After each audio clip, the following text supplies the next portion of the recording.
When you're on vacation, you feel a deep sense of freedom. No boss, no deadline, living life so full that your entire being vibrates at a higher level. That's what it's about, and why we bought a vintage houseboat in Minnesota to boat down the Mississippi River to Louisiana. It changed our lives. Now we're on a permanent vacation mindset, and we want you to be as well.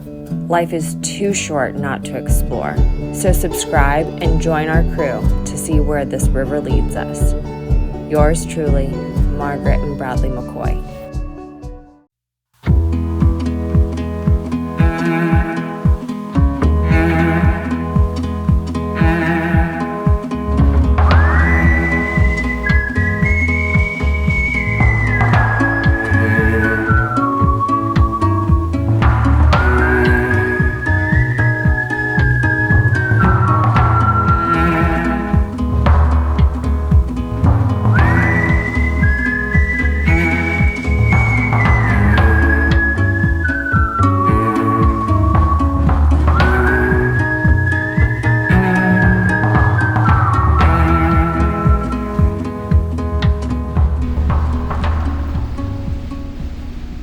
So the industrial canal lock is closed. This has been well documented now. We made it through all of New Orleans and downtown. We're headed down towards the Gulf right now.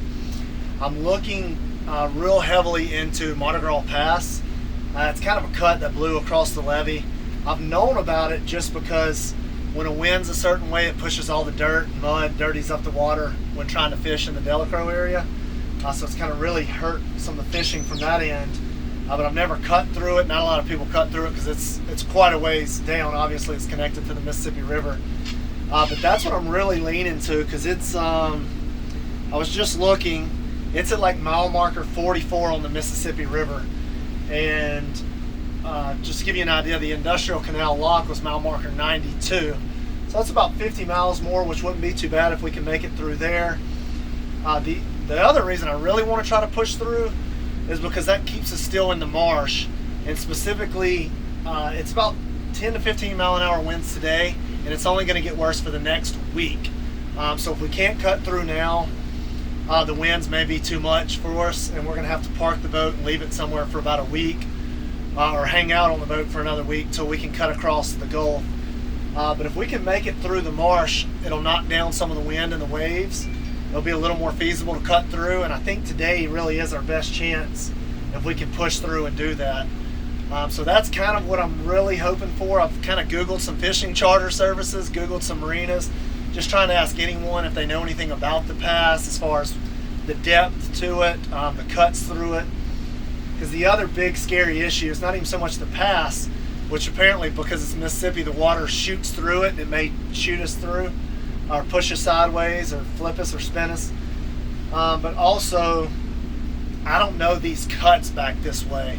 And in the marsh, literally, there's mud flats everywhere. It's not real channels. There's not real, other than a bayou or river that's known, it gets shallow quick. You can find yourself stuck up on a mud flat. So that's a little nerve-wracking there, but I feel like we should be south enough where I cut in these bays that are connected to the Gulf, that we can do that. And then I've just been searching all my tide charts. Looks like we got a slack tide right now, and we're about a foot above water. And that's the other thing. We keep getting a north wind. The north wind pushes water out of this area. So I'd rather do it sooner and take advantage of this little window and see if we can't do it, and then that'll get us through. And if we pull it off, then I can get up closer to some fishing spots I know, and kind of in our stomping grounds and where I do a little fishing. And I can only imagine if I can get this houseboat parked and we're trout and redfishing and catching some fish off of this houseboat after this 1,500-mile trip down the Mississippi River, and we pull in to the marsh and top it off with some trout and redfish. So that's got me really excited. I'm talking about making lemonade out of lemons, but I don't want to put the cart before the horse. We got to really look into this pass. Hopefully I can get a hold of a fishing guide or somebody to give me a little more information. But that's what we're going to try to do. If we do that, we can be home this weekend and have had a very successful trip. Since we weren't able to pull into New Orleans like we originally planned, we got more fuel, but we've run out of water. So what I'm going to do is I'm going to take an ice chest and a funnel and a bucket, and I'm going to try to pull some water from the Mississippi River and from our melted ice and put it back in the tank so we can wash our hands. Hopefully if I catch some fish, we'll need to wash our hands or just have some running water, run the toilet, etc. So we're going to try that out and see how it works. So real quick, just to show you, with the extended trip, the water is completely out and our dirty dishes are piling up. So I'm going to go funnel this water in and see if we can get some water rolling. Wish me luck. Alright, so I think I got this funnel wedged in pretty good right here to the hose that's going into the water tanks in the boat. So I've got some leftover ice water. It's not the cleanest or prettiest in the world, but I'm going to try this out.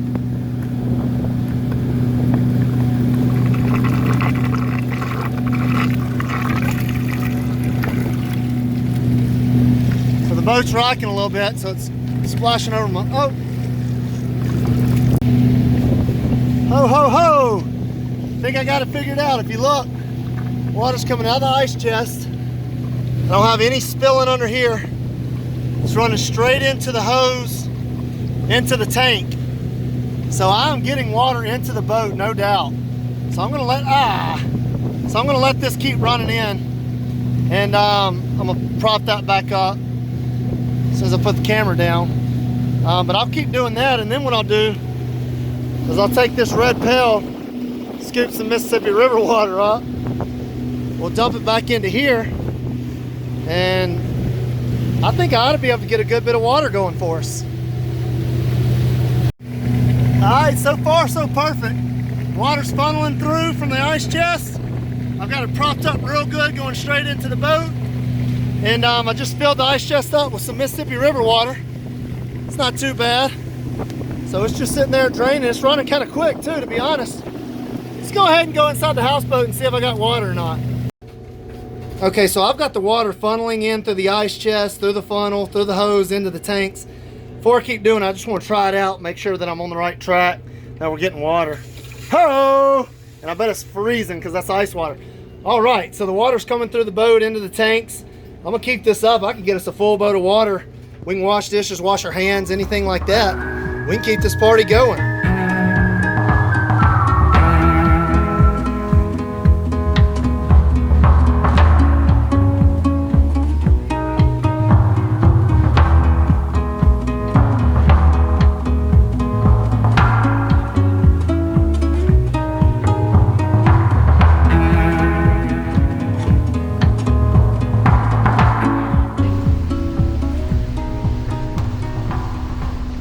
Alright, we've talked it over. I've looked through charts, maps, miles, distances calculated, and I think we're going to try Mardi Gras Pass out. Of course, everybody's heard of it, but nobody's gone through it or can tell you any more than that.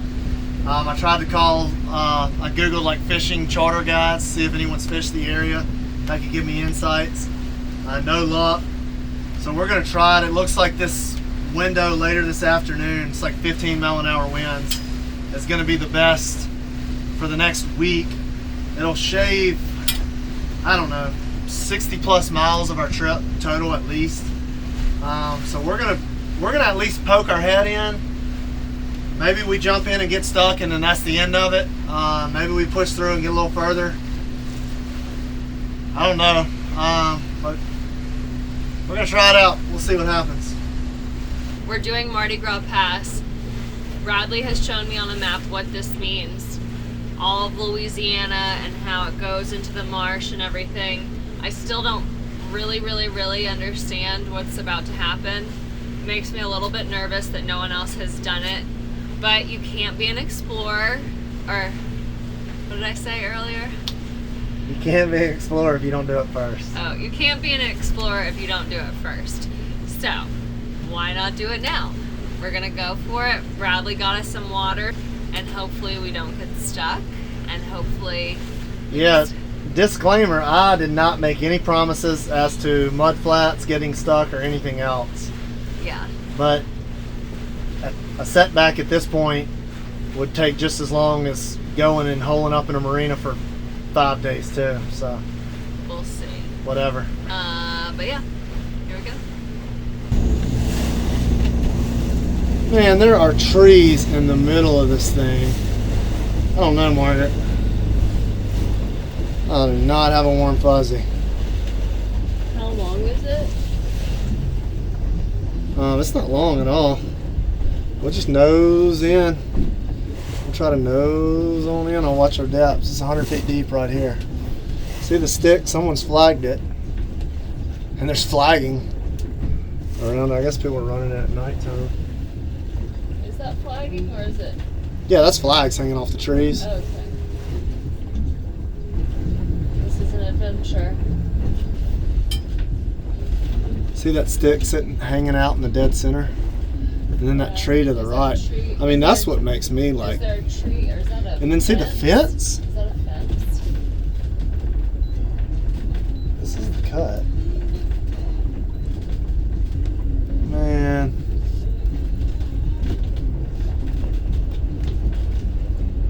See, that wind's coming into us, which helps right now. Look, there's like grass right in the middle of it. Where? I mean, further up, but. Wait. Yeah, that bush and stuff to the left. Like before the. Yeah. God bless. So it's probably a bunch of trees like this. I'm running a damn fiberglass boat through here. What's our depth? 20, 19, 18, 17, 16, 15. No, it's 16 feet, still 18 feet. See, like, anytime you see branches that are sticking out, it's like, where were they when they were underwater, and what else is, see, it's 13 feet. It's 25 feet right here. See how this wind's pushing it? I mean, I gotta commit if we're gonna commit. Just don't want to hit any trees like that. We're still 27 feet deep. Wind, gosh, if it was that glass flat day, it'd help. Oh, this wind's probably helping me fight the current a little bit. Oh, did that sound like something? Maybe like I hit a tree or something. Is that just trash that's floated through, or is those trees like buried in? They look like they're floating. I may have to just commit to this thing. It's still 30 feet deep so far. I can see my tail end. I gotta watch my tail end now. Like, you think that's just floating? That other one's not. That's where it gets scary, right? It's like we hadn't hit the levee cut yet. Oh, shoot. This wind's really kicking me, Margaret.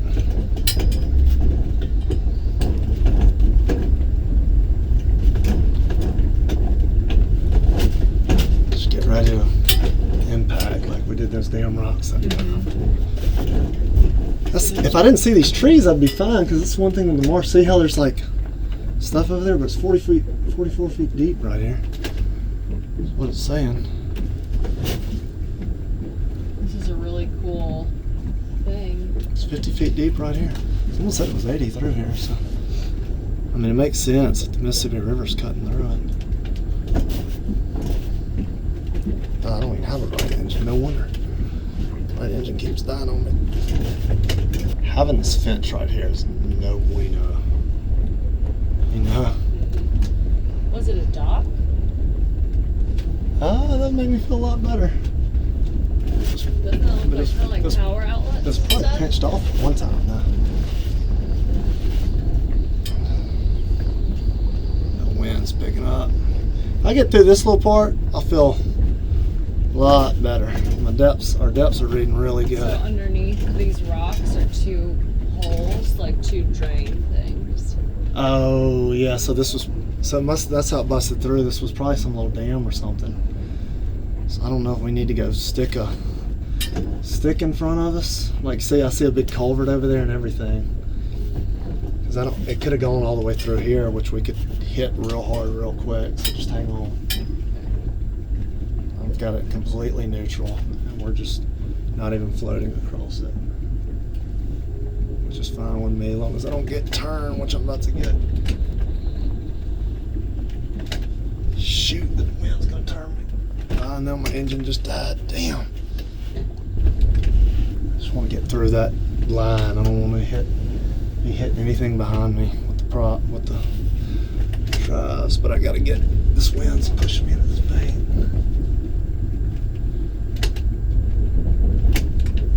You hear that? Yeah. Is that just a motor or is it? Is it hitting trees?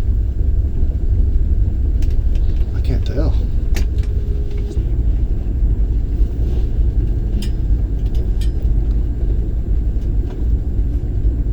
It's getting real deep through here. I'd be shocked if we don't see a gator through here. We just talked to each other. Is the white heron taking our blue heron's place? I don't know. I'd love to see our blue heron now for sure.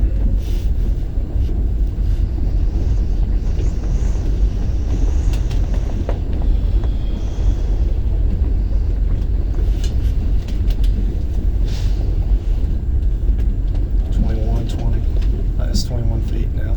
I mean, just get ready. Like, the only thing we're going to be seeing here forward is 3 to 4 feet. Like, coming through this way. Still got a ways to go before we get into this other canal. I see water on the other side of these trees, so that's just marsh.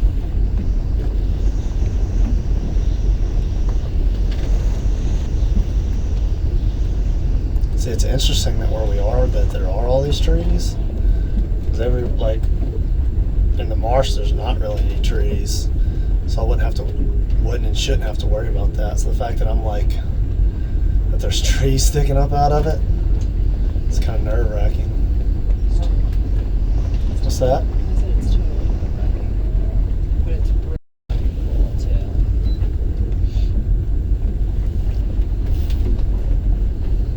There's definitely some trees and bushes underneath. It's like it's 26 feet, but then there's stuff. But I mean, that stuff's even sitting at 10 feet. So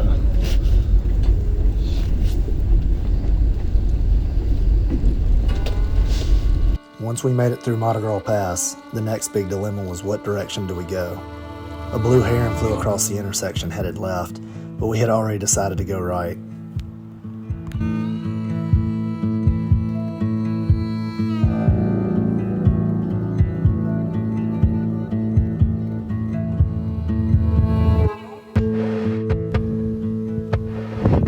Made it through Mardi Gras Pass, and we're right in here on the bayou. And quite frankly, we don't know these cuts or these bayous or anything else.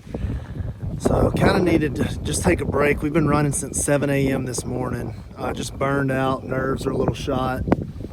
So figured maybe we'll just anchor here for a second, just catch our breaths, relax a little bit. And for me, I figured, hey, why not maybe cast, or let's throw the casting net out, see if there's any bait right here. And sure enough, my first throw, I got a catfish in the cast net.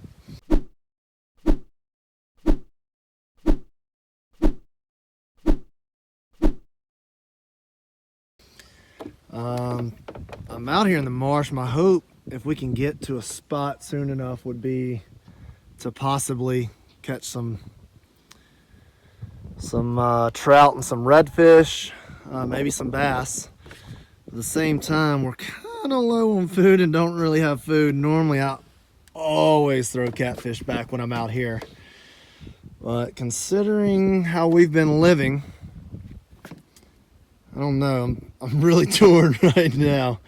I may just put him on ice or put him in water, see how long I can keep him alive while we try to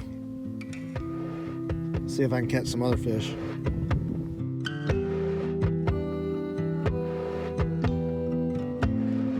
The thought process was that by going right, the water would be deeper, and there was a named bayou in that direction leading out to the bay. Hopefully the bay would give us enough protection from the wind to allow us to cut across to Bayou Terrebuff.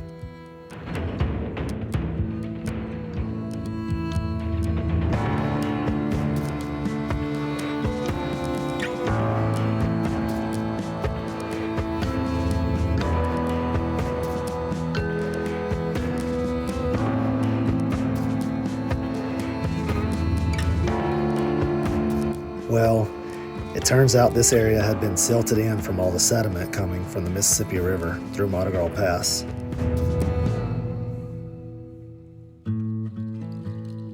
A look at Google Earth today and you can see the sand and pretty much where the houseboat was stuck. Would have been nice to see that before.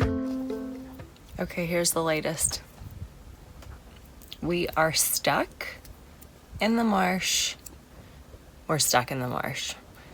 It's like 1 foot of water and the whole boat is up on top of land. We can't get it out.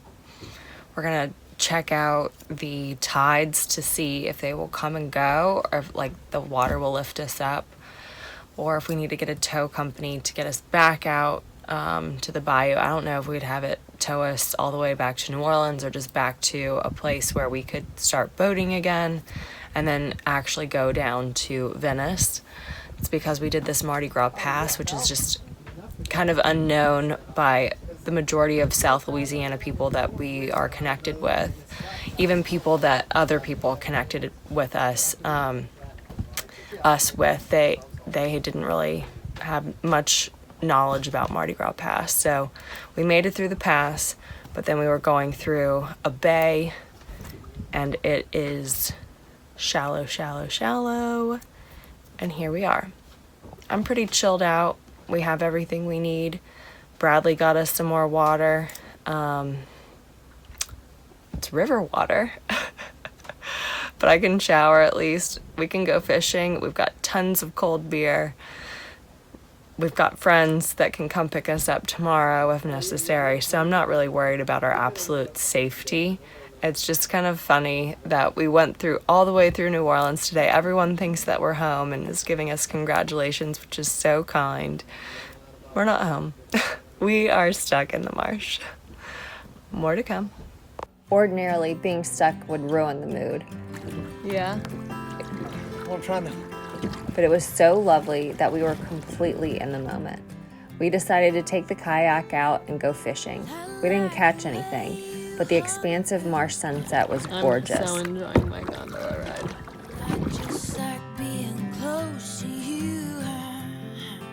The beer was cold and we were safe and together. My own personal gondola ride with the sunset. Yes, amore. Yes, amore. He's so handsome. When the moon hits I've got my beer. Like a big pizza pie, it's amore. We're having fun. The adventure's not over yet, is it, babes? Not over yet. Still here.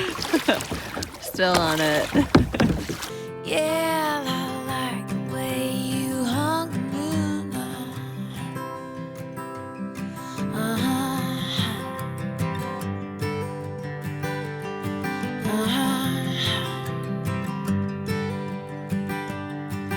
I like the way you know that. We're back in Louisiana and we took the Mardi Gras Pass since the industrial canal is closed, and we have this phenomenal moon tonight, an orange moon in October. It is breathtaking to see in person. I hope that this is capturing it to share with you all. We're so grateful for this adventure. It is coming towards the end. It's not over just yet, but this is just part of the beauty that we've seen. You loved me